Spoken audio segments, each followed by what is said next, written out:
pelajaran dari Dr. Joyce Mills.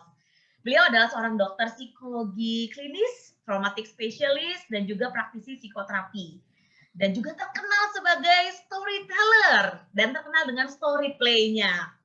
Dr. Joyce Mills adalah ibu dari seorang anak dengan cerebral palsy dan telah melewati berbagai masa kehidupan yang gak mudah. Saat ini kita akan belajar ilmunya, juga belajar dari pengalaman beliau untuk bisa menumbuhkan ketangguhan dari dalam diri sendiri.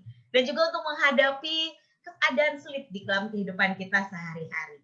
Dan tanpa berlama-lama lagi, mari kita sambut Dr. Joyce Mills. Please welcome Dr. Joyce Mills. Well, thank you so much. Oh, that was beautiful. I watched the videos. I sat here. I had tears in my eyes. It was so beautiful. So thank you, everyone, for including me in such a very special event.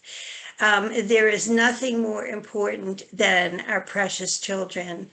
And so, but there's also another reality, and that is the parents. That is the precious parents of these children with special needs. So, excuse me. So I just want to say, I am so grateful to be here. My name is Dr. Joyce Mills, or Joyce Mills. And I am going to speak to you tonight with a few things.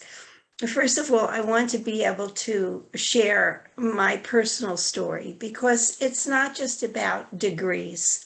I know all of us that are maybe speaking during this conference, or many of us, have certain degrees, and certainly education is important. But nothing is more important than heart. And the stories that are in our hearts, in our mind, and in our spirits. And for me, it is an honor to be able to share my story with you, and then offer some really warm and comforting ideas that can help parents not only help their children, but help themselves in this time of where there is so much anxiety. But I don't know of any time where there wasn't. I mean, I think that life presents challenges. And I believe that all the challenges that we have are really messages that give us a deeper purpose and a deeper meaning in life. And so I begin in a way with this story, and I know that it's personal. It's very personal. But many years ago, before I had any degrees and so forth, my firstborn son was born in 1964. So this is a long time ago. And it was a time when he was born premature. And in those days, they didn't even have the light in the, in the incubators to help a baby. And my husband and I were, of course, very excited, but we were really young and we didn't know very much, except, what we knew about being a parent. And so it was really important for us to take care of him. And he was in an incubator for a month. And during this time, we watched him breathe. We watched if he would breathe and so forth. And I think this is something that many times parents go through when they want to have a child. It is so important that they begin to understand that this is a journey. This is a journey. So being very young, we didn't know very much except to follow whatever guidance we were given, whatever the doctors told us, and so forth. And what happened was, as he was developing, a mother's instinct is strong. And I thought he was only 3 pounds and 8 ounces. So he was very little. And so it was one of these times where we had someone helping us, but when we took him home, and in those years too, we were not allowed to hold him. So many times we hear about, how important it is to touch our baby, how important it is to hold our baby. But not every parent, even today, has that opportunity. So I'm very aware, not just of what a child might go through, but what a parent goes through when they don't know what to do or they can't help their child. So for me, and my husband, as we were, going forward, and we were finally able to take him home, it was a long journey. It was a long journey. And then we didn't know anything was wrong. We kept being told by a doctor that he was fine. It was just because he was premature. But he couldn't sit up. He couldn't, when the crawling time came, he couldn't crawl. And he would sort of push himself, like this on the floor, hand over hand, trying to pull himself. But one of the things is he had a beautiful voice, and he could sing, and he could make songs, not like me. It's more, he has a beautiful, beautiful voice. But I want to tell you that, this is before I had any degrees. I am dyslexic. I had no desire to ever go back to school. It was very challenging for me in school. And so as he was developing, I was becoming increasingly frustrated and upset because I knew something was wrong. I knew something was wrong, but the professionals weren't hearing me. And I call these silent screams because I was a mother that was very frustrated. And by being frustrated, I sometimes was afraid because I didn't know how to comfort him. And when I couldn't comfort him, I fell in a really dark hole.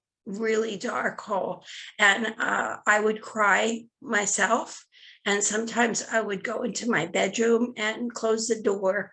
And because I didn't know what to do, I was afraid to pick him up and hold him. And it wasn't, and my husband was right there, wonderful. I was very blessed to have a wonderful husband and my life partner. And so what happened in that time was so important because it was during this time that he was actually being diagnosed in a hospital in California. And all they told me is, he just needed a cast on his leg and he'll be fine. So he was not even 18 months old. And he still wasn't crawling. He still was not doing the development like a baby would, like a child would, or a toddler. And so as life continued on, and I say this to all the parents listening, to everybody, and also to therapists who might be listening, and anyone who is listening, that a parent's behavior is not always the diagnosis. A parent's behavior, sometimes the diagnosis is a breaking heart. It's a breaking heart. There is nothing worse than not being able to help your child. That's the first message. We call them mommy hearts, like mommy, a mommy heart. And so I wasn't nice. I was angry. I was very, sometimes mean. I was not very, I tried to put on a happy face, but I wasn't a happy face. And it happened this way over and over. And finally, there was a doctor who sent us, a pediatrician who sent us to the Children's Hospital. And he diagnosed my son now as a toddler. He died, so it's this long. And today we can diagnose differently at times, but not everybody is afforded that opportunity. And this was something that most people think is normal, but it isn't. It's not. When sometimes your child, like my child, he sang, he had beautiful hand movements, he was growing, and he could talk. He could talk, and so we were very blessed with that. But he still was struggling, and so when we went to Children's Hospital, there was the children's doctor there, and he just said to us, my husband and I were sitting there, and with our son, and he just said, "Oh, he has cerebral palsy," and so my husband and I looked at him. We never heard that term before. We didn't know what it meant. And the first question, even I get emotional now saying it, but the first question I asked is he going to die? And because the way the doctor said it was really very matter of fact, like, your son has cerebral palsy. And so when I asked him that, he said, no, he's born with the degree he has, and that it doesn't get worse. It just gets more visible as he grows. And so here is a prescription for physical therapy and occupational therapy. And immediately, of course, we went home in shock. And I think sometimes that the visible signs of a child with special needs is not quite there at the moment. But so I'm just sharing my story. Sometimes there are visible signs right away. Sometimes there are not. And so parents worry, and they think during this time of not knowing, the not knowing time, they struggle with, did I do something wrong? Am I a bad parent? Could I do more? So I'm sharing these feelings and awarenesses, because our stories are what we are made of. Our stories, I call them the medicine of our soul. They're part of who we are. And so during this time, we took him to physical therapy and occupational therapy. And finally, he was able to stand up and with blessings, walk with a lot of care. But the journey has still gone on.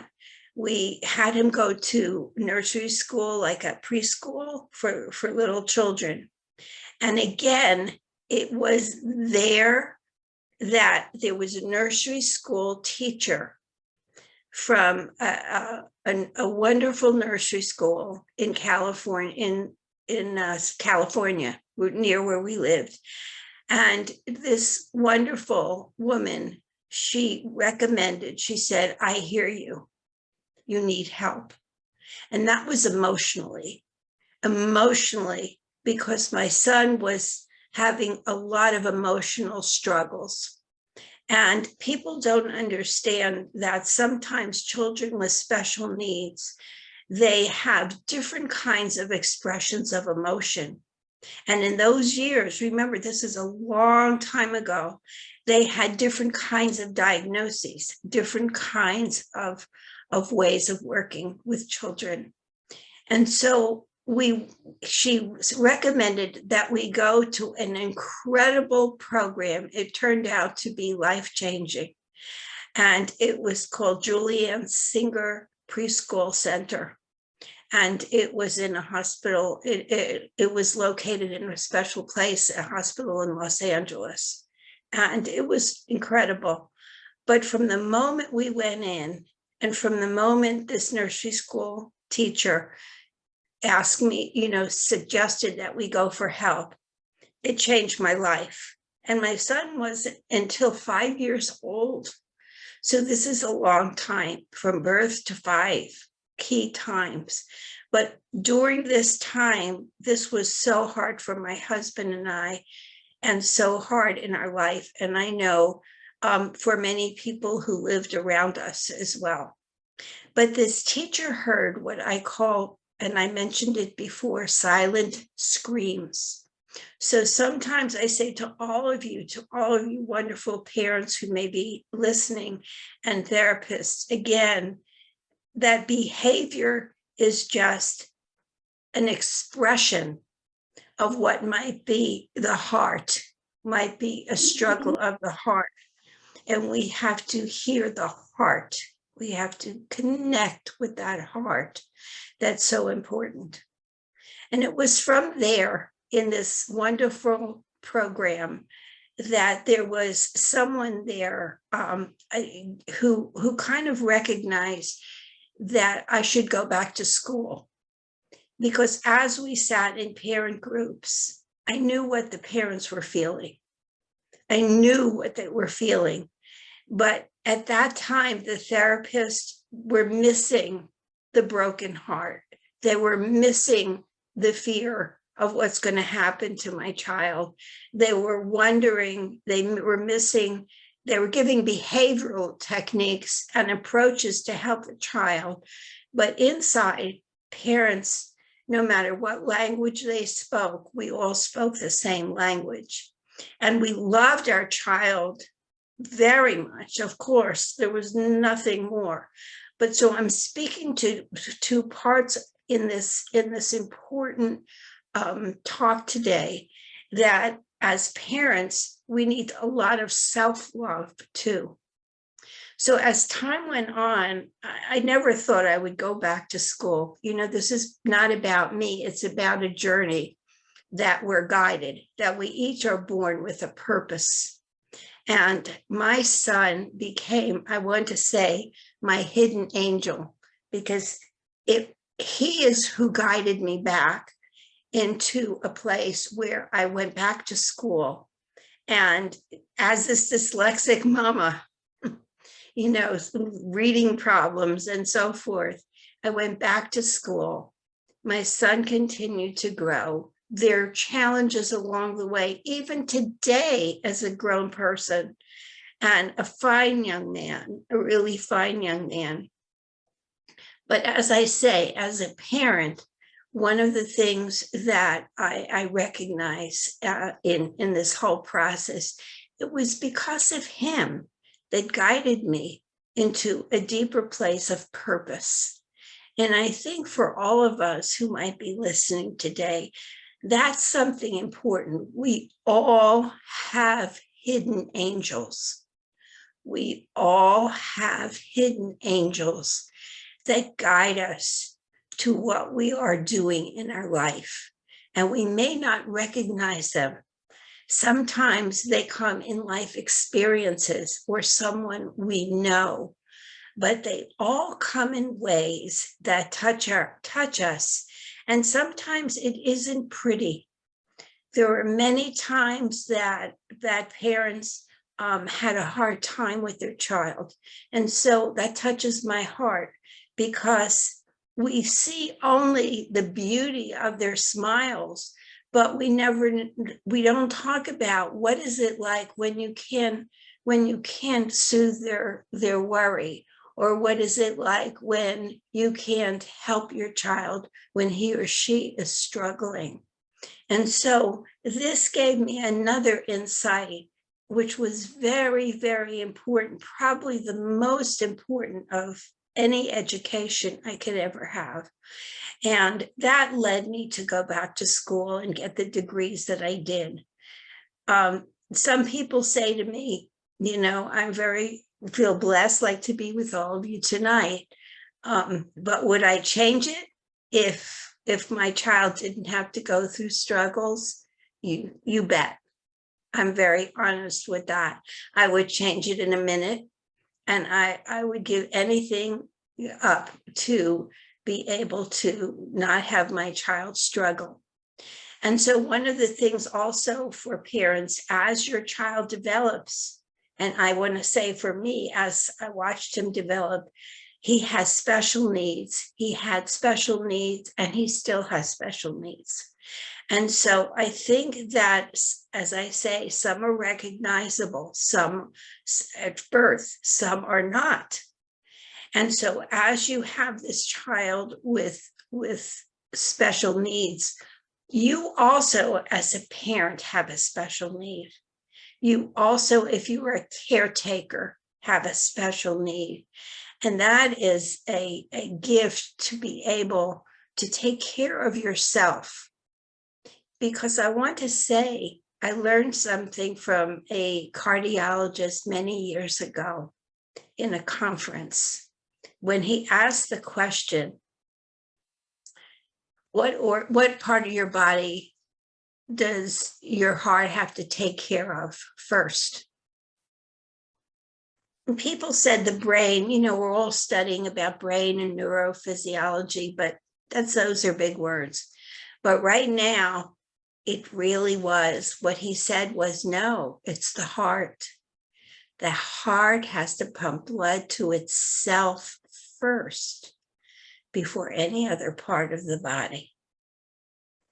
So I think about this in our time together, about self-care, about what that's like. And I know in this time when I was, and my husband and I were both, taking my son to nursery school and taking him to physical therapy and occupational therapy and all the therapies that it needs. We also had another son. And in between there, I lost two babies. So I say this not because of my own story. It's a story we all share. We all have something in our life that sometimes is like, it changes life completely. And during these times, we have to come together. And that's why we say anxious times. But for me, I'm in my, I'm going to be 77 in a month. And I think to myself that, I don't know what's easy. I kind of don't know that. But I do know that we are together as mental, emotional, physical, and spiritual. And how we come together, that child, that special needs child is telling something. That child is really a gift being offered to our world in a way so that we take a look and we realize that by being, quote, imperfect, we're perfect. By a child having challenges, they give us challenges to grow. And each of these children are precious, precious gifts, just as my son is a precious gift and my other son is a precious gift. And even the little babies that I lost was sad, but it's also part of the story. So each of you have a story. Each of you listening has your own story. And these stories are precious in the most sacred ways, to honor yourself and to love who you are in so many different ways. So I hope that I'm sharing this in a way where you can be inspired to realize that the special needs that we have are also our own special needs. And how we take care of our heart special needs is also important for our children, for their special needs, for how they are. And so there's a wonderful story. I lived in Hawaii, and my husband and I lived in Hawaii. And during this time, I heard there was a story, an old Hawaiian story, And they say it's called the bowl of light. And they say that it comes from a grandmother from the 1800s. And her name was Kua. And I say that because I want to honor the name. We honor the names of our ancestors, but we also honor the names of our grandparents. But the story is really special. Thank you, Mary.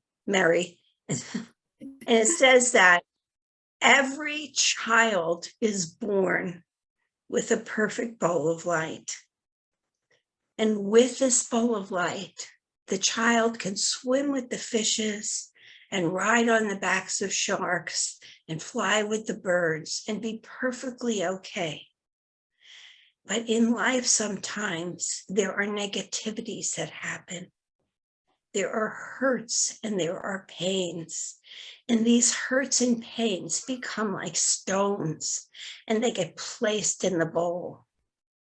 And pretty soon, there could be so many stones that you cannot see the light. And pretty soon the child could become like the stone, stubborn, humbug. That's how she says. But all the child needs to learn to do is turn the bowl upside down and empty the stones, because the light is always there. Nothing can take that light away. Nothing. So when I heard that story and found that story, I knew for me, it was the story of resilience. It's the story. This is the topic that we're talking about. It is not the trauma. It is the resilience that heals the trauma. And everyone has that bowl of light. Everyone. No matter who they are, they came into this world with this perfect bowl of light. And with the light, you can all fly. I have to remind myself too, because I get stones, lots of them. And sometimes I have to keep emptying those stones. I have to empty those stones. And this is what's so important, that it became an important story. And I know in all of our cultures, in every place, everywhere we are, we've heard stories. But remember, it is yeast that helps bread rise, right? It's yeast, but sometimes there's no yeast. During this time of COVID and all these other time, this past year, there was none of these available. We were on lockdown. And so guess what? We find ways to make things work. That's called resilience. That's the bowl of light. And that's what I had to learn for myself, because as I say, I know I'm repeating it, but I want you to think to yourself, all of the hidden angels in your life that's bringing you to this path of beauty and goodness, and also struggle, because within the struggle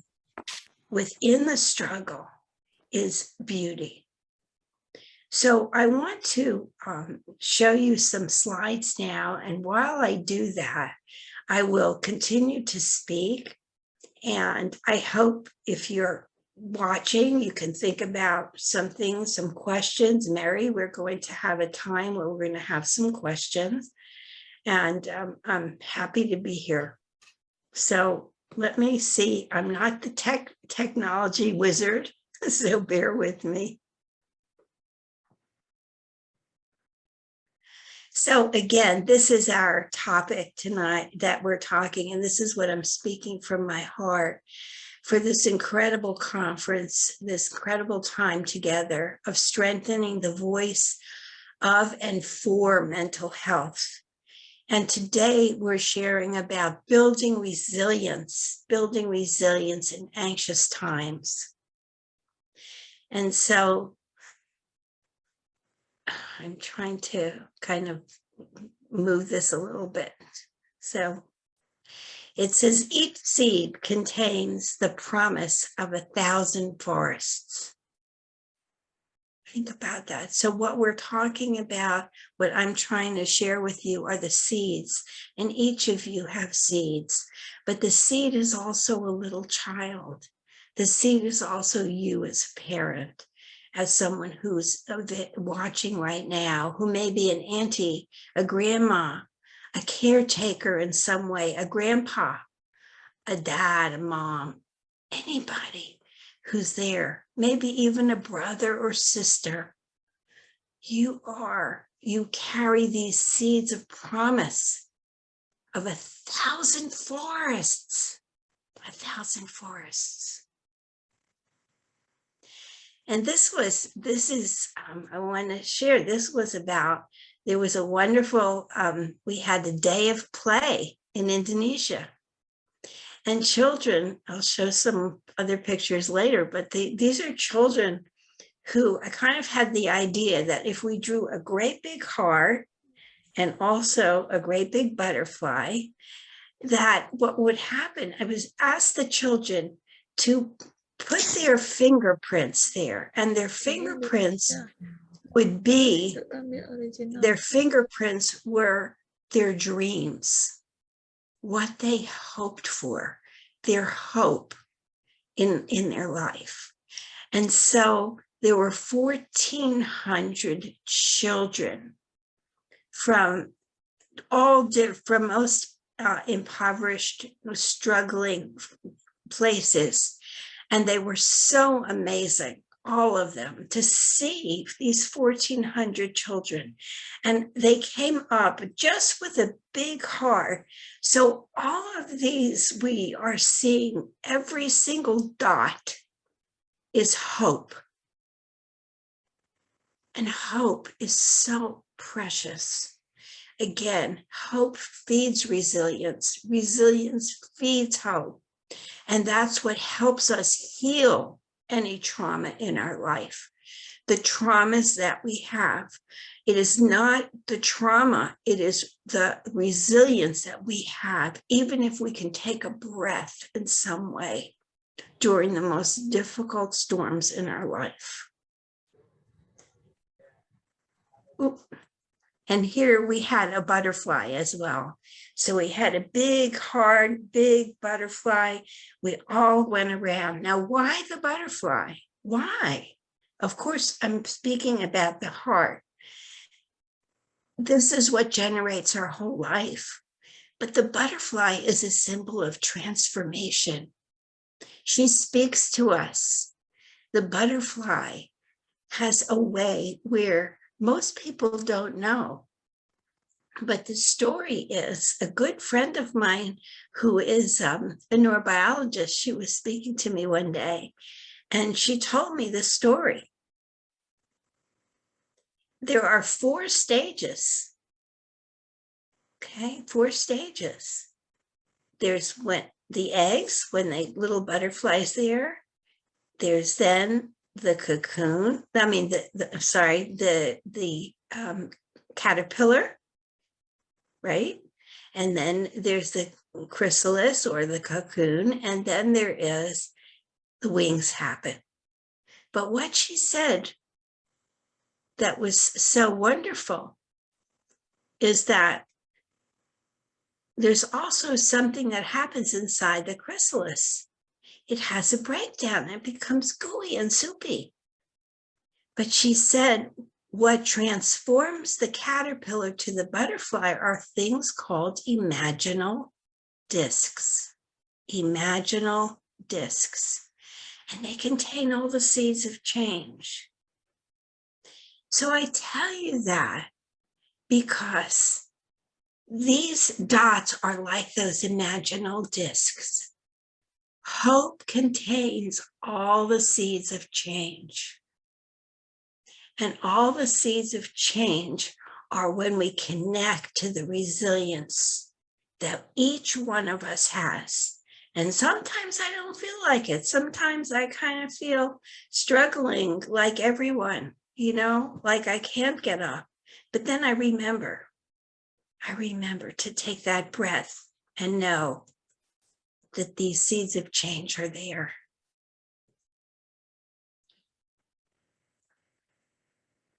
So how do we blossom and thrive and discover? If we could imagine that we're going into a beautiful garden, right? There are many things that we experience in a garden. Sometimes joy, sometimes solitude, quiet, peacefulness, a sense of contentment, playfulness.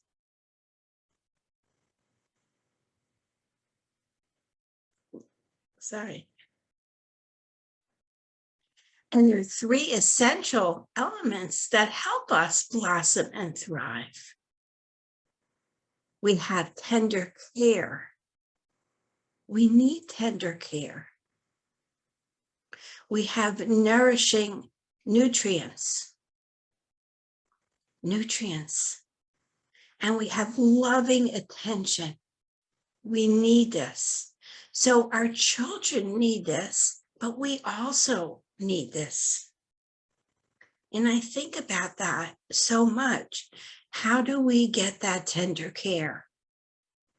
So I want you to think about it. What does tender care mean to you as you're listening to me? What does that tender care mean to you? How do you get it? It could be very, very simple. Very simple. How we get that. You think about that for yourself. Maybe sometimes it's just to touch your heart and take a breath. Maybe it's something so simple as just touching that child, giving them a smile. I say it's kind of in English, it's smile. Something magical in life's experience. To smile, something magical.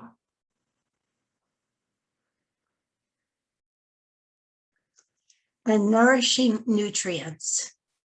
What is that? Is it something we're eating? Is it a glass of water?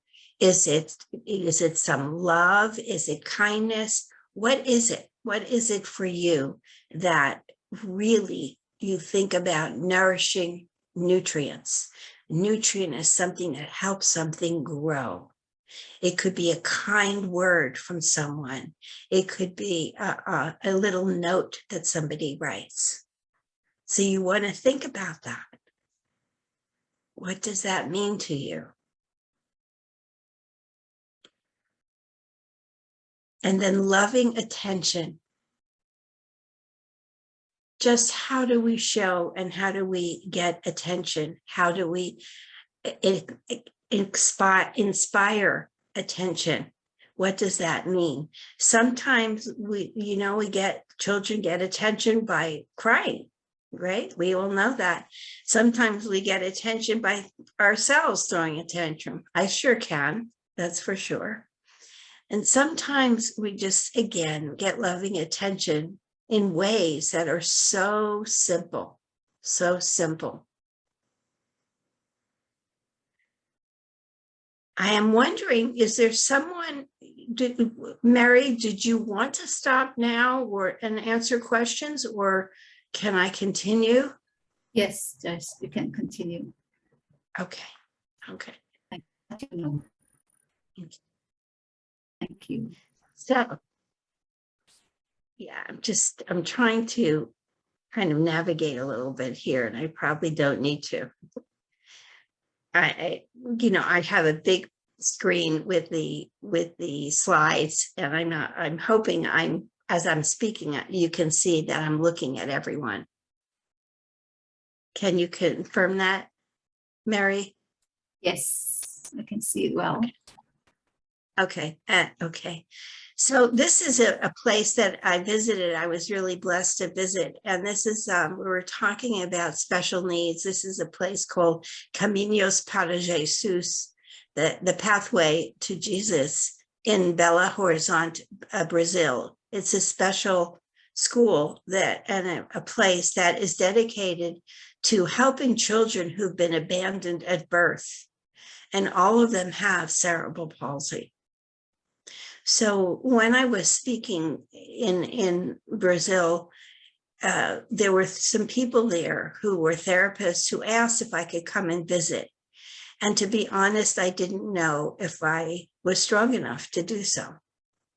I wasn't sure what I was going to see or who was going to be there. So I offer that to you. I mean, I say that to you and offer that to be quite honest that sometimes emotions are there, and I'm very happy they're there because they guide me. And of course I went to be there.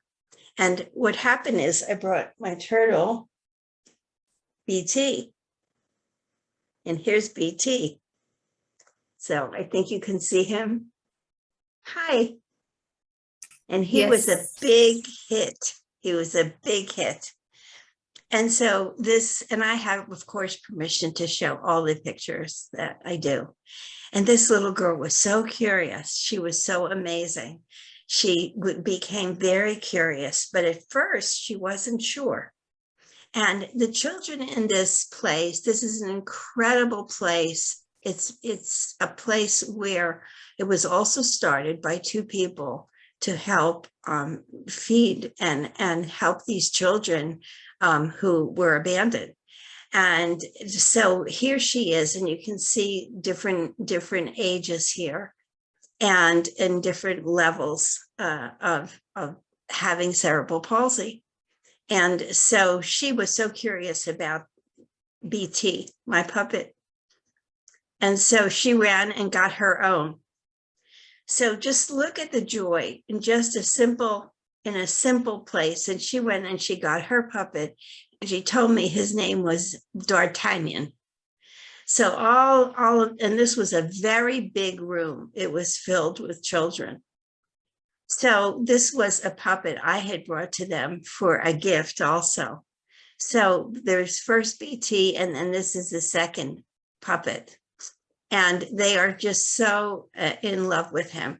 So why does a little puppet bring something like that? Well, bring an expression like that. It's not just the puppet. It's you and your smile and how we are. And each of you too, as parents, you need that smile, you need that care, you need that tender touch so that you know that you are loved, that you are prayed for, that people are thinking about you, because you have the hardest job in the world. And so children with special needs, just like you're just seeing in this room, have every different level of care that is needed. The care that is needed. And some have less and some have more. But all of these children don't have parents. They don't have the parents. They don't have, these are the caretakers, and every caretaker is precious. So as I gave in some handouts and so forth, I said, this is from a book called The Little Prince. It's one of my favorites. And it says, and now here is my secret. A very simple secret. It is only with the heart that one can see rightly. What is invisible, what is essential is invisible to the eye. It's by Antoine de Saint-Exupéry. What is invisible? What is it that's invisible? This is what is essential in our life, what we have in ways that are so important. So here we go with our day of play. Our day of play, where we were all together, where all these children are together. And this is what we did. I was telling the bowl of light story to all of them, and then had them hold their hands out like they were having the bowl of light. So maybe as you're watching now, hold out your hands and just feel your light. Feel the light that is there. Take your time.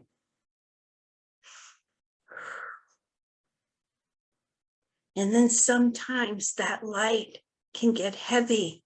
It could have stones. And each one of those stones, they can block the light. But like we were doing with the children, all they need to do, and all you need to do, is turn the bowl upside down and empty the stones. The worries, things, empty the stones, because the light is always there, and you bring that light to your heart. This is what we do. This is what is important.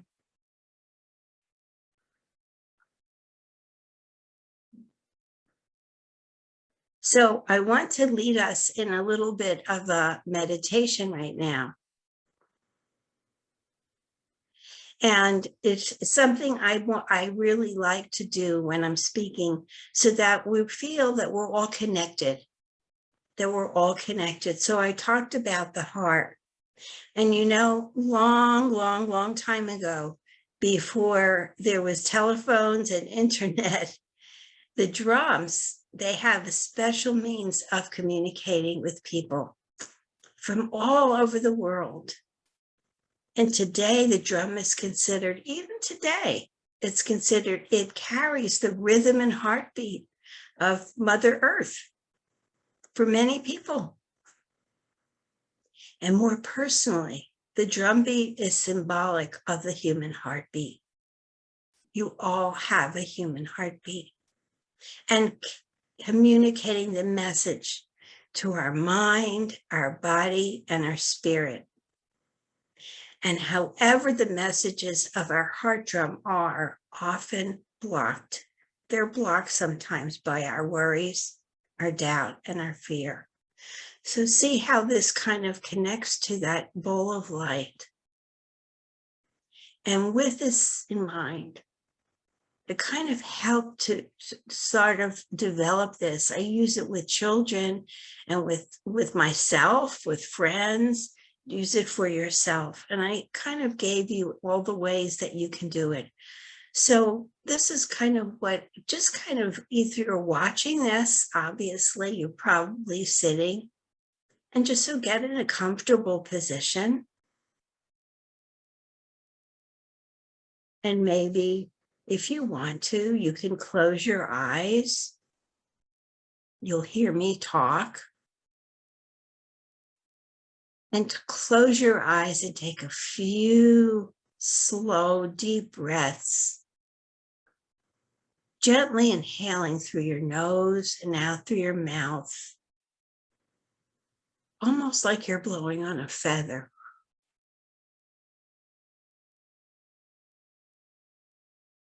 And maybe ask yourself, what do I need? Or what do I need to know most in my life right now?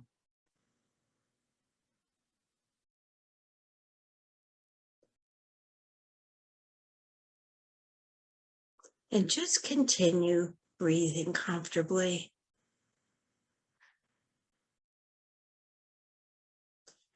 And then when you have your answer, just put your hand over your heart. And just stay very still. Continuing to breathe comfortably. And remembering that your heart is your personal drum. become aware of its beat, its rhythm, and remain in that position for just a minute or maybe a few seconds or however long it seems to you. Always be respectful of the time you have at the moment. And next, become aware of the message that your heart drum is giving to you.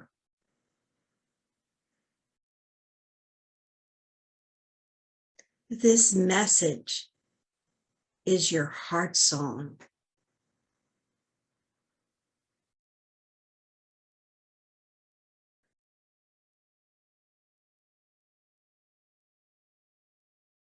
And then, if you want to, you can open your eyes and write down the message. It could become like an affirmation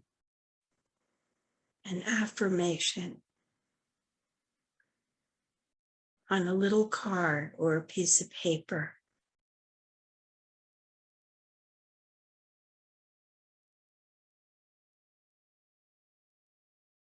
And then maybe place your hand on your heart again after you've written down that message. And take a few slow, deep breaths and smile. Pat your heart and say, thank you. Thank you.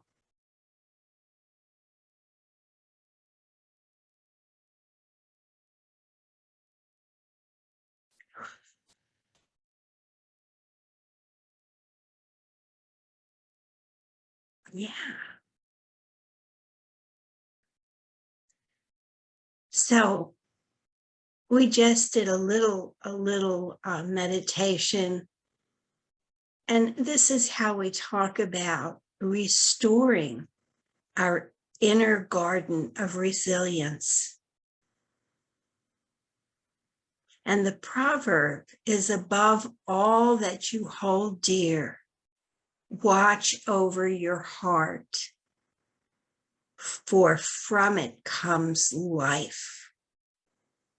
And that's from Proverbs 4:23. So here's a story about this image that I'm sharing with all of you. It's very special, and I'm just going to get up for a second.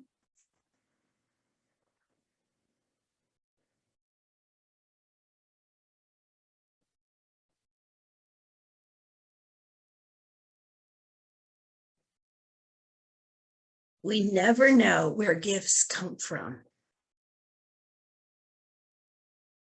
So I had to have it physically in my hand. This is an image of, this is a picture. I don't know if you can see it, but it's of me and my mother a long time ago. And my mother's name was Rose. And when she passed away, it was very hard for me. And I was living in Hawaii. And after the funeral, I was flying home and I was crying. And a flight attendant came over and asked me, are you okay? And you know how we are. Yes, I'm fine. Well, he said, I don't think so. Are you okay? Can I bring you something? And I said, I'll be okay. I'll be okay. And the flight is a 5-hour flight. And I was alone with my thoughts and my tears. And then I kind of pulled myself together to get off the plane. And as I was getting off the plane, he handed me this little origami lily. And he said, I don't know why, but it's not very big. It's not very important, maybe, but I wanted you to have this. I made this for you. And I still treasure it. This is many years. She passed away in 1997. Okay, so it still sits here, this little paper origami lily with my picture of my mom. So I say this because when he handed that to me, we each have our own meanings of what we receive, but everything is a story. And I still remember him. I remember his kindness. And I remember every time I look over, I have a shelf with special things. And I remember the story of how he took it upon himself to do something so simple. So sometimes children do that too. Children go ahead and they do these special things for us in ways that we don't even know.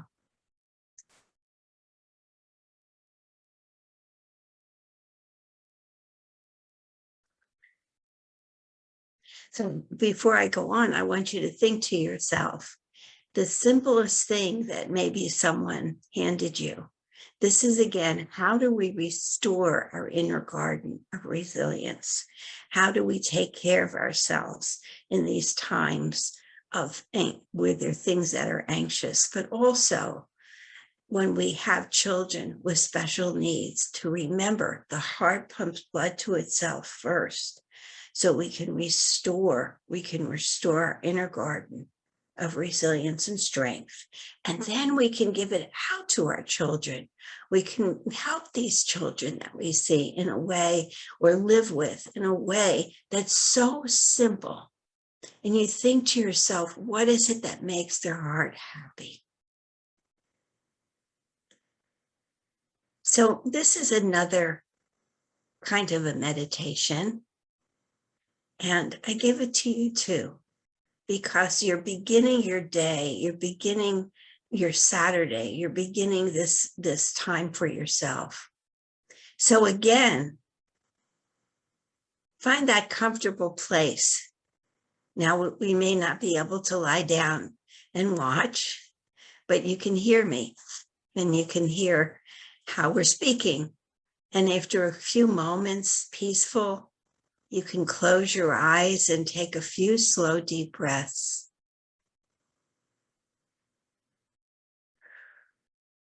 And center yourself. I say, in the silence of your beingness. What does that mean? In the silence of who you are, how precious you are, how important you are. And while doing so, just take a moment, hold out your hand, and I'm going to give you like an imaginary, tiny little pebble, a tiny pebble, just imaginary. And just kind of feel its presence in your hand. And let your dreams and your wishes and your intentions flow gently into the pebble.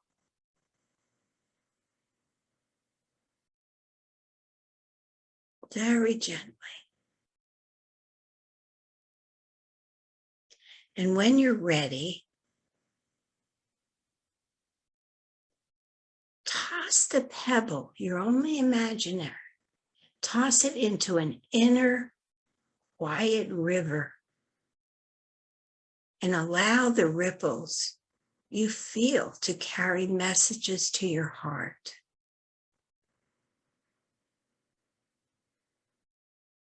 And take another breath or two. Taking your time. Touch your heart again. And inwardly say thank you to the preciousness of your life, who you are. And everything I'm doing with you, you can do with your own child or the child you care for.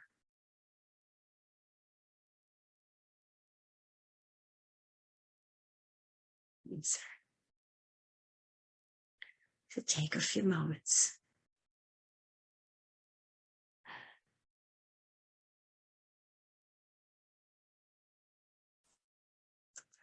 Another part of self-care is, I don't know about you, but I have lists of things, what I have to do, what I have to do, what I have to do. And sometimes it gets really hard. I know when I was taking my son to special care, there was all these lists of things I had to do. And even today, but I want you to think about, make another list. Make another list of doing for yourself activities. For yourself. If prayer is important to you, remember to say prayer. A prayer can be really simple. Children do it all the time. It could be silent. It could be something that comes to you. But doing for yourself. Maybe there's something very simple. Like maybe there's something like you like to smell. So you finally look at both of those lists and see if they're balanced. If the doing for others far outweighs the doing for yourself. Remember, the heart has to pump blood to itself first before any other part of the body. So sometimes we say, oh no, we're being selfish. We shouldn't do that. Absolutely. You want to be able to feed your heart, to nourish your heart, because then you will have all the strength and energy that you need to make room for new ideas, for ways to help, for having your own personal growth. So our heart pumps blood to itself first.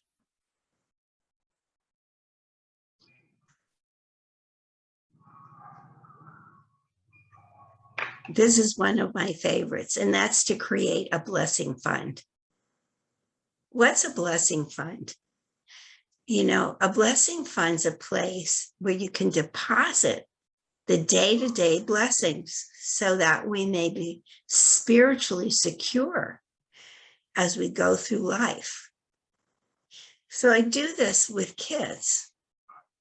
I do this for myself. Like now, I need to take a drink of water.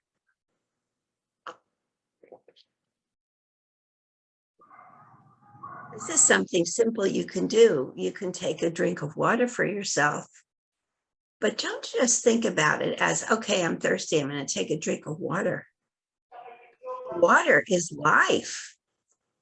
Remember, before birth, a baby is swimming in water. So water is life. So when you take a drink of water, something so simple, doesn't have to be a fancy cup. It can be a bottle. And if we're blessed enough to have that, we take a sip. And again, touch your heart. So that simple drink of water is different. Now, where did I learn this? In many places. But what comes to mind is, I know that you heard me say that I was introduced and that I'm a storyteller. Well, everything tells a story. And I've worked with many Native American people in the places where you learn from them.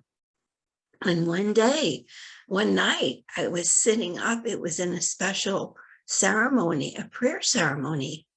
And they were passing a big old bucket around. And the bucket had water in it. and I had a little cup. So the first time that I was in this ceremony, I just took the cup, started to drink from it, thinking, oh, how nice. They're, taking care of us. They want us to, we're sitting up all night. And so the man next to me, who I called my brother, spiritual brother, he was wonderful. And he went like this. Mm-mm. And I thought, I really probably messed up. I probably, So he looked at me and he said, sister, that water is your life. How do you want to drink from it? How do you want to drink from it? Now, as I say, the water took a whole different meaning. And so I think about that. Even if you're at a water fountain, I know sometimes now we're all many people are in quarantine. I think you're all in quarantine, struggling. But the fact is, a simple drink of water reminds you you're connected. We're all connected in some special way. So you can just take an empty tissue box, just a plain old empty, or some kind of empty container. It does not have to be fancy. And you take a few quiet moments and remember a blessing that happened to you today. It could be from a close friend. It could be a smile from your child. It could be a warm greeting you received from somebody.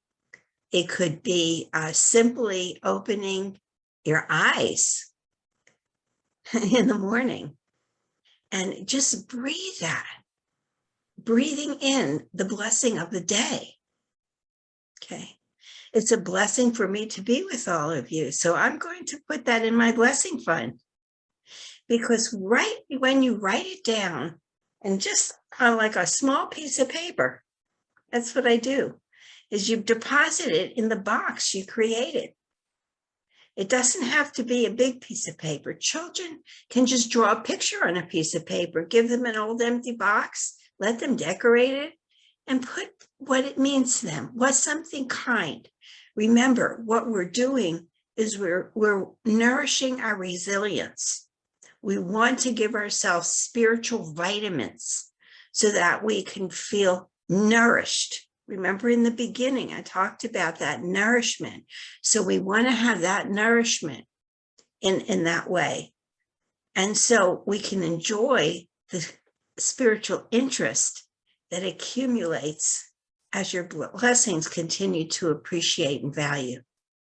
So it's not just money, but every single thing. So even in our times, and most importantly, in our times where, as we were talking about today, anxious times, we want to keep feeding our blessing fund so that we can continue to be strong, that we continue to feel that kind of incredible resilience, the ability to bounce back, the ability to be strong. And strong doesn't always mean that we speak strongly or look strong. Sometimes my strongest moments are when I'm the weakest.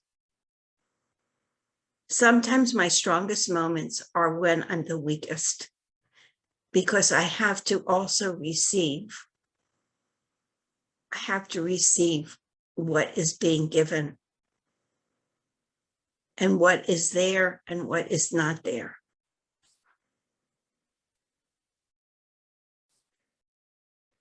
And now we can't do this, right? But maybe in your mind you can do this. When you walk, remember a place that you walked. Remember a place where you picked up a rock or a leaf or a flower. This doesn't have to be, I want to say literal, where you're actually doing it, because we too here in the US we were in lockdown. We could, in a sense, we were, we couldn't go into stores and places. And so now I understand this is happening in different places. And so we want to be able to know that our mind, our heart, our spirit can travel anywhere. There's nothing that can hold that mind, that nature has a way of transforming the I can't do it mind into all things are possible. It's possible. It's possible to be able to imagine what that's like. I didn't mention this, but there is a wonderful story. It's a story about a memory bottle. It's coming to my mind now. So I know that being a storyteller, but this happened in Germany, or this happened a long time ago. There was when the war was going on. So that's not a pleasant thing to think about. But there was a father and a daughter and a family that were in hiding, right? So they were in hiding. And the daughter started crying, and she says, maybe we'll never be able to get out. Maybe we can never get out. What will happen? What will happen? And her father, she said, what will happen, Papa? And her father, in his wisdom, in that cellar, in the darkness, he reached his hand up in as if he was reaching for something. And he brought it down, and he took the top off. And then he said to her, remember the smell of the flowers, your favorite flower. The girl shook her head, and he put it in there. And he said, remember the taste of your favorite food. And he put it in there. And then remember how it felt when you felt the wind on your face, to put it in there, and the rain, put it in there. And they went through all of these different memories. And then he went and put the top, like as if he had a real top, and he put it on. And he handed it to her, his daughter. And he said, here, this is a memory bottle. It's always with you. And whenever you want to remember all those things that you love, just take off the top, reach in, and they'll all be there just for you. This is a true story, and it is called the memory bottle. So I think about that these are things that no matter where we are, our spirit is always free. We can wander in nature in gardens. And the next part I said was just kind of the meditations we did is, one is the heart song meditation. It's kind of you're taking a mini mind vacation. You want to take a mini mind vacation. So you can imagine you can feel renewed and refreshed so that you can have the energy and sense of well-being to face what the demands are and the adventures of the day. So think about this. If a child has special needs, and a child needs special attention, or has a special way of learning, they can always imagine. And it doesn't have to be fancy. You don't have to go out and do anything. You don't have to buy anything. It can just all be right there. So we all know that even holding a pen could maybe make us think about a story that we love, something that we can taste. I can remember now just kind of remembering the taste of my grandmother's cooking. I don't know why that came to my mind. So I want to show you these few things as we are getting close to our question time. and I know that will come soon. But this is in a special school in the teens. These are teenagers in Lake Toba in Indonesia, and it's very special. I was invited there, and one of the things I wanted to do with the children was this was a big room, and they also heard the Bowl of Light story that God travels with me, and I asked them to just hand in them a kind of a drawing of a heart, and ask them to draw a picture of what makes their heart happy. So just look at them all drawing. This room was filled with children, teenagers. And it's so special. And look at those faces, all beautiful and smiling. So, and Butieri, yes, I'm seeing your smiling face. Thank you. Thank you. So this is what, and then they all talked about it. They all talked about what made their heart happy. So this is a simple thing. How do we nourish the resilience? You think about what makes your heart happy. I call these heart gifts. I want to leave that up there a little bit. These heart gifts. They're heart gifts. And many of these children, they have special needs. They all have special needs. But look at their smiling faces. Why? We can talk about trauma, or we can talk about spiritual vitamins and what helps heal trauma. I have to remind myself of this too. So I gave you some ideas of you just need an outline and draw symbols of what makes your heart happy. You can use the heart song meditation and imagine you're tucking away that image in your heart. You let it flow. It's kind of like the ripples, right? The ripples. And you could even make a collage. If you have some old magazines or stuff, you can put it together. You can do whatever way you want. But this is kind of all you need. That's it. What makes your heart happy?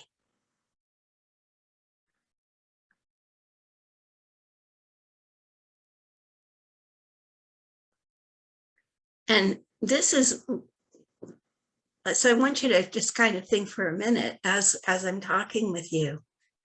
Just take a minute and think, what makes your heart happy?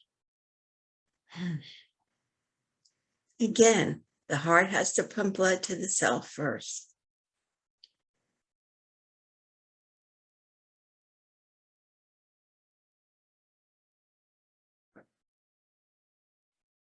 So this is a poem by Khalil Gibran, and it says, this is about go to your fields, because we're talking about gardens. Go to your fields and your gardens, and you shall learn that it is the pleasure of the bee to gather honey of the flower, but it is also the pleasure of the flower to yield its honey to the bee. Beautiful. So think about that honey.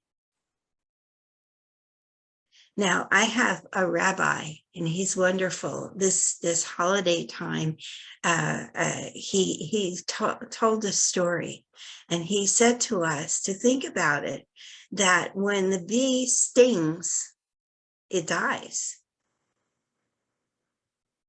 But when its life is alive, it gathers honey. It's there to gather honey. So he asked us the question, do we want to keep stinging, or do we want to gather honey? And I like that. When my temper gets out of control, maybe, or I'm just the same, maybe I feel, like maybe I'm self-critical. I'm stinging myself. So I want to be able to bring honey to myself. I want to be able to bring honey, not to myself, but to others. So how we are, how we're going to take away. So I want you to think about in our time together today, what you hope for. In our time together as we were today, what you hope for. And so we talk about creating your cup of joy. And maybe you find a quiet place to take a breath and ask yourself the following question: what gives me joy in my life? What gives me joy in my life?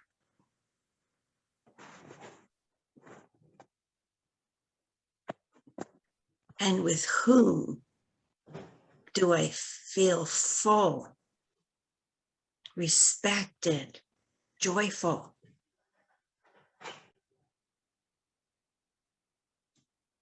Maybe what would I like to do that I'm not doing? What am I postponing? What joy am I putting off?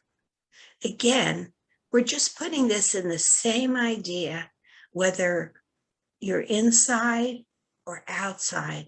It's all about how we're nourishing ourselves so that we can have the strength, have the wisdom, have whatever we need to help our children with special needs. And there's special needs. We all have special needs. But some of our children have more challenges. I know my son, as I say, is now a grown man, and he's a precious to me. But he too has challenges. And you recognize this. So you look to the answers in the questions and ask yourself, what am I willing to do that will bring joy into my life today?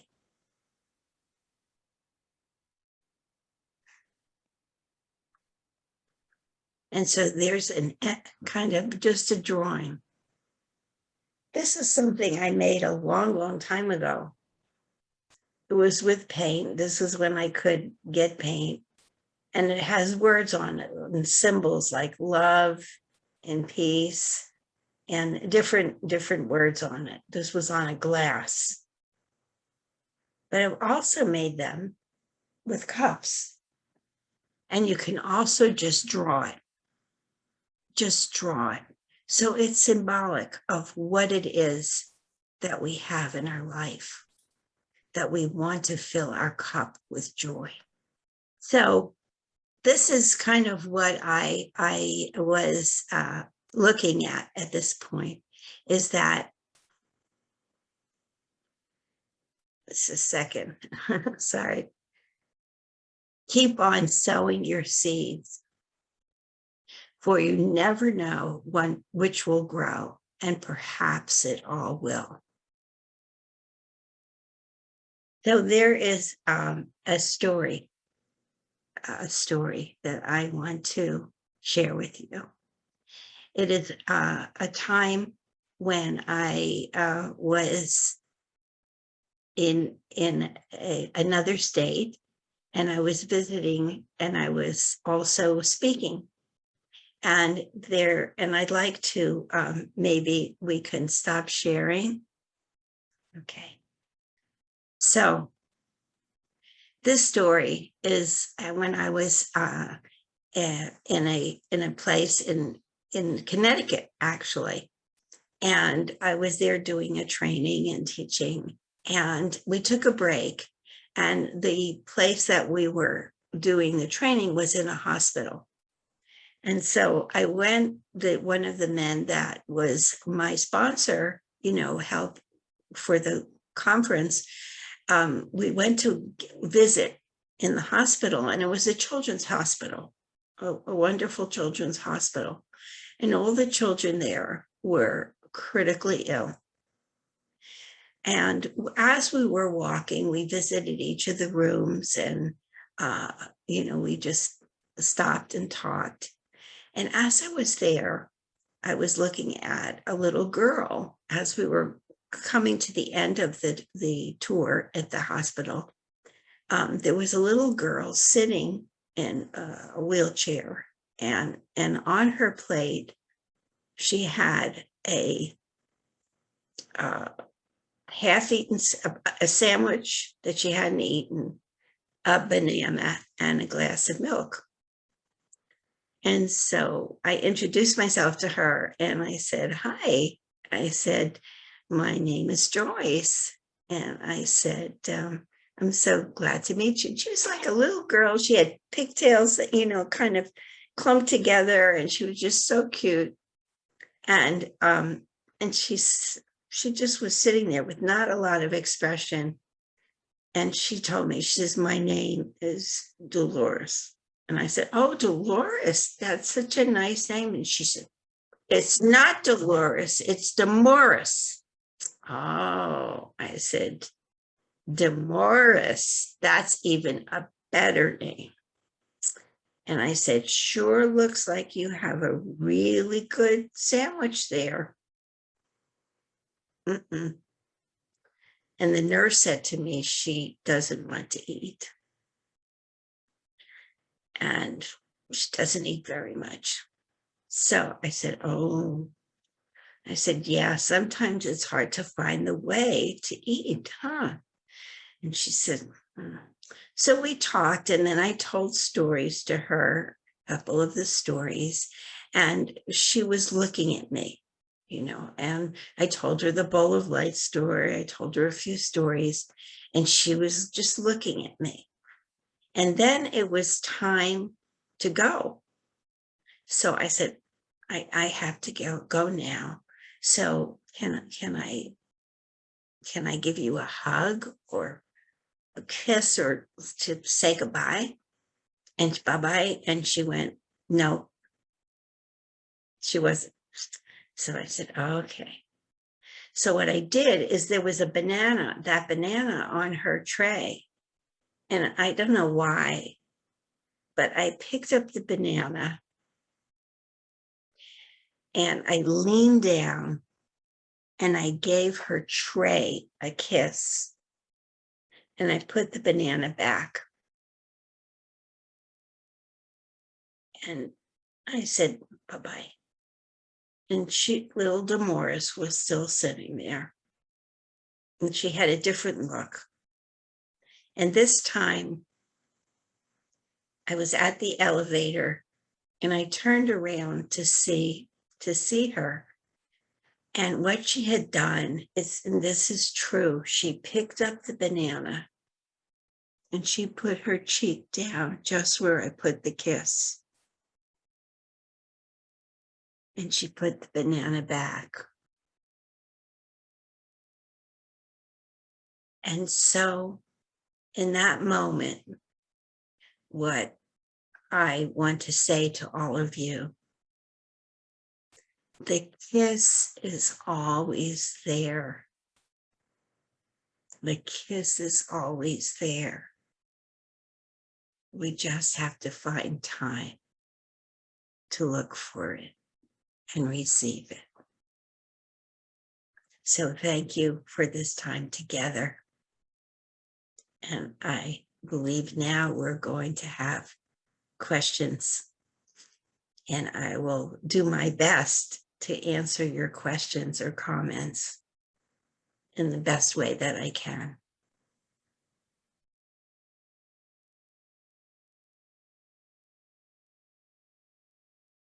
Silakan di unmute, boleh Pak, dan langsung bertanya. Silakan Pak. Okay, thank you, Abeka, and thank you, Dr. Joyce Mills. My name is Pram, so I want to know that I'm a psychologist in Indonesia and I'm a therapist as well.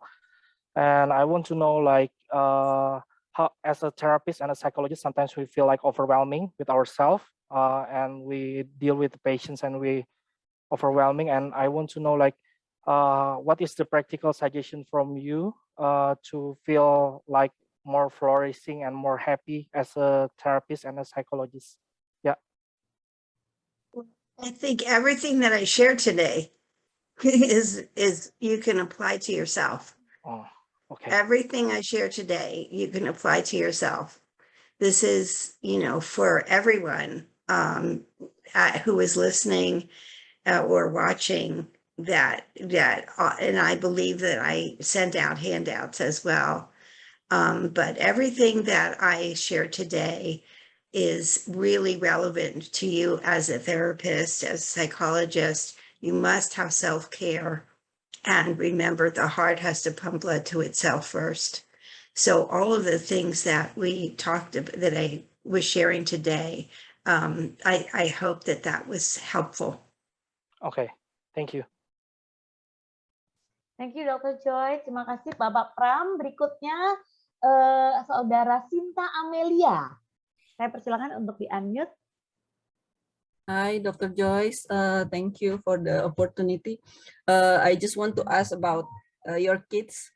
What kind of therapy or like I heard some like ABA therapy or something like that. And then is there any, now is your kid is grown up. Yes. Right?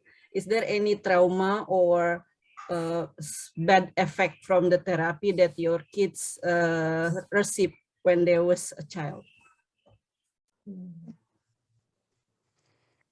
I can't, they had the best therapy possible at that time, but today there is much better. There is much more understanding. There is much more special class today. And I think the most difficult thing was the help that I needed for me to get strong. So the caretaker can give help to a child. So my son is grown now and he works and he lives on his own and he's a really fine young man. But yes, there are challenges. And that's part of special needs, is that it doesn't just disappear. So there are different understandings of our world and education to help people be kind and to understand that children learn differently, and that they have and that they can respond. They respond. So I don't know if I'm trying to answer the question, but what was a long time ago was really the best I could do at the time. Today, do I wish I could do more? You bet. Yes, definitely. I always wish I knew then what I know today. Thank you. That's answer my question. Thank you. Ya, thank you Dr. Joyce. Terima kasih Ibu Sinta. Mungkin masih ada yang mau bertanya. Saya persilakan, bisa menggunakan bahasa Indonesia. Silakan Bapak Ibu, nanti dibantu diterjemahkan oleh Miss Mary. Okay, I want to ask. Hello, Joyce. Hello. I want to ask you how to reduce the guilt of having our time, while we know that with that time we can spend more time to the children in need. Because sometimes the husband may be not understand enough, not present enough, as we, the mother, become the pillar of the family. Thank you. Okay, very well said. Let me see if I'm answering this correctly for you. Are you asking, how do we as a mother not feel guilty that we're not spending enough time with? Yeah, because I do love learning, and with the challenge of the child, I learn some things, but there is still a guilt that sometimes I cannot reach out to my son, but maybe to other people. like maybe I know it, but in a different time or in a different level. So it's never Yes. really at the right time. So how to actually help us to manage those feelings, as we also need to take care and doing the self-care. Thank you, Joyce. Thank you. Thank you. You know, I talk about that myself. Even today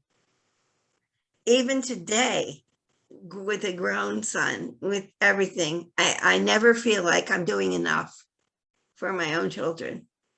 But one of the things that I do know, this is just part of being a mother. It's part of being a mother. But guilt is not healthy. Okay, guilt is not healthy, because you must say to yourself, you're doing your best at the moment. At this moment, at this time, I am doing my best. And whatever your child is struggling with, sometimes remember the caterpillar and the cocoon. Okay, the caterpillar, when it's inside and it becomes a butterfly inside the cocoon, it needs all of its own strength to push itself out into the light.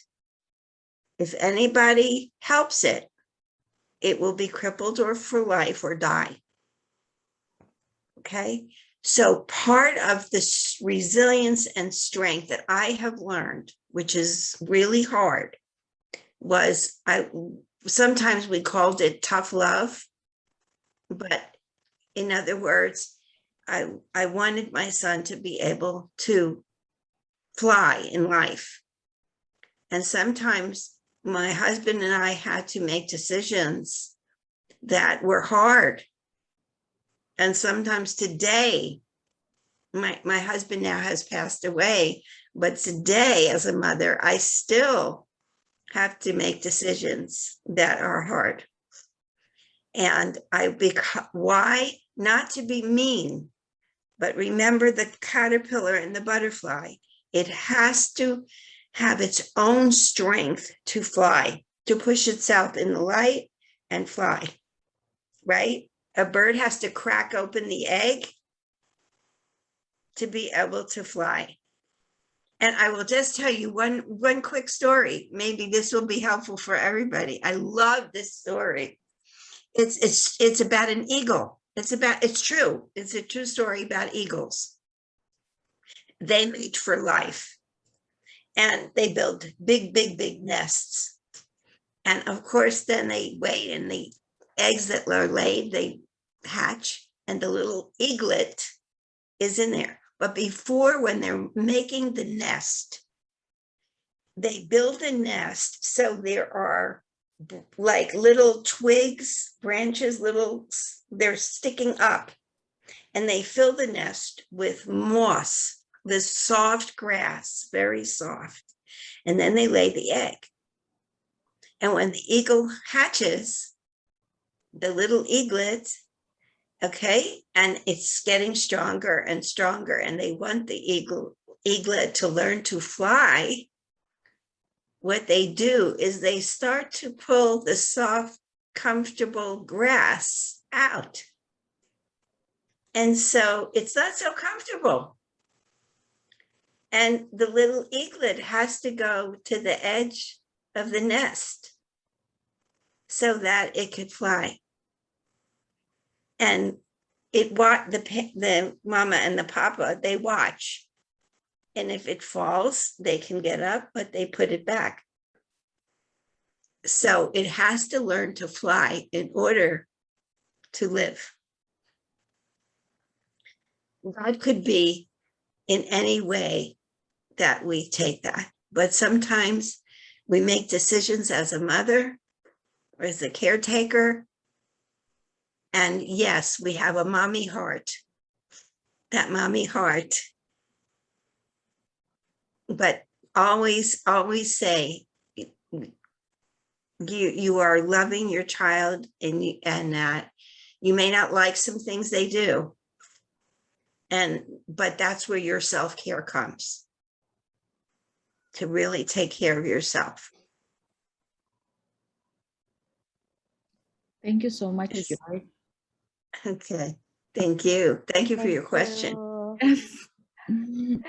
Ya, masih ada waktu, Bapak Ibu mungkin masih ada yang mau mengajukan pertanyaan. Silakan satu penanya lagi.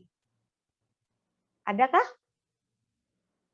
Boleh raise hand dulu. Oke, silakan dengan Ivana Andriani. Okay, thank you, Joyce, for the inspiration this morning. I'm an educator. I'm in early child education, and I have a special needs son. I really attach heart with your story about your son, and I want to ask you about how does your community support you and your family, and did you tell to other people about your son's condition when you are in public places, or you just because you know the people always look us like something strange when we bring someone, when we are with someone that has special needs? Thank you. Yeah. Okay, I will see how I could answer. I hope I can. It's definitely. Right now, I have moved in my husband and I moved in different times, but I still have my friends that I had many years ago, over 50 years. I was pregnant and I have a friend who was pregnant at the same time, over 50 years ago. So longtime friends. What happens is, but my life is different because I've moved in so many places. But this it's not like I just walk around and tell everybody. But when it feels right, it's a medicine story. It's actually it's written in a book that is translated in Indonesian, or the language. The book is Reconnecting to the Magic of Life. And so the whole story. But I would share, I have shared it. I don't see clients now, privately I do teaching, but always, if it was the right thing, it's like a medicine story, it's like a healing. And so sometimes this is part of me. This is part of me. So I can't tell my son's story. I would never do that because that's private. That's his to tell. But my story as a mother, and then becoming a therapist through all the challenges and feeling like a failure, feeling what right do I have to even offer help to anybody? I know what I said, hidden angel. So you are probably you will probably are an incredible help and offering incredible help, not just to your child, but to the people that you see. The people that you see and the education that you're given, and nothing, there's no book that could replace that. Your stories are who you are.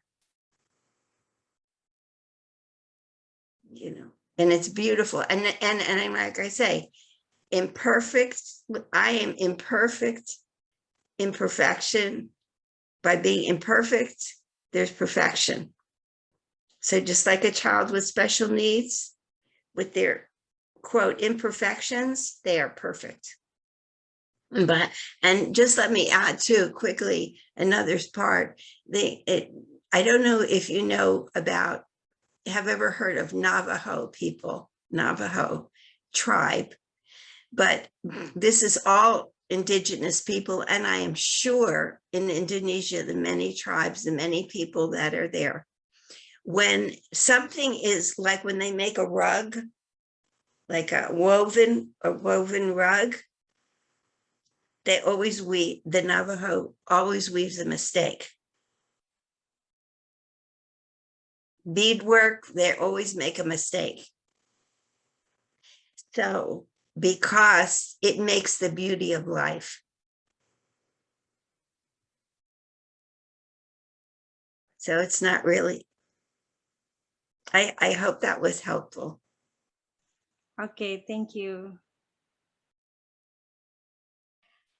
Thank you, Dr. Joyce. Terima kasih untuk semua peserta yang sudah bertanya. Mohon maaf, waktu kita sudah habis untuk question and answer. Semoga cukup memuaskan jawabannya. Kita masih akan kembali bisa ketemu dengan Dr. Joyce Mills di acara Indonesian Mental Health Virtual Conference di bulan November tahun ini. Karena beliau akan jadi salah satu pembicara juga di sana. Ya, Bapak Ibu sekalian, di tempat Dr. Joyce sekarang sudah sangat larut malam. Tiba saatnya kita akan mengucapkan terima kasih dan juga salam perpisahan. Silakan berikan tepuk tangan yang meriah secara virtual, emoticon. Thank you so much, Dr. Joyce Mills. Really appreciate and impressed by your lesson and your story.